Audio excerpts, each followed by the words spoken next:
The Pentagon Papers was a critical study in process of the history of the United States involvement in the Vietnam War. But even before there was a war, starting at the end of World War II, where Truman was helping the French, with their elections to.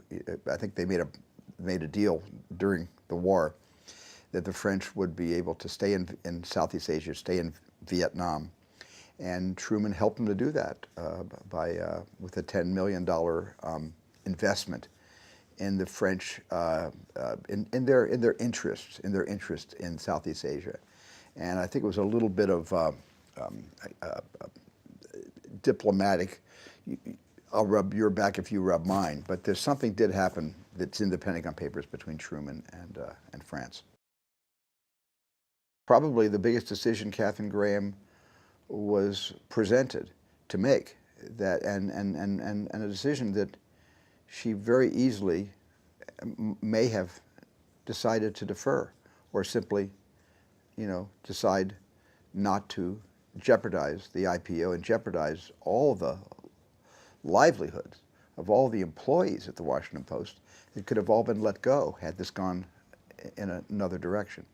So this was a critical time in her life. Bradlee was the commander-in-chief of the newsroom, and maybe Kay Graham was the commander-in-chief of the news organization, with her television holdings and other publications. But he was the captain of that ship, and Bradlee was, just the same way he was the captain of a ship in his early 20s in World War II, and he ran it like a kind of a benevolent military operation, because Ben Bradlee was a tough guy, but he also had a sweet spot in his heart, and he liked people.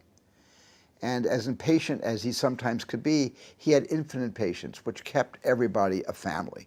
He really held that entire news office together, that floor of that newsroom together. That was a family, handpicked by Ben and trained by Ben, and turned into one of the greatest news families in history.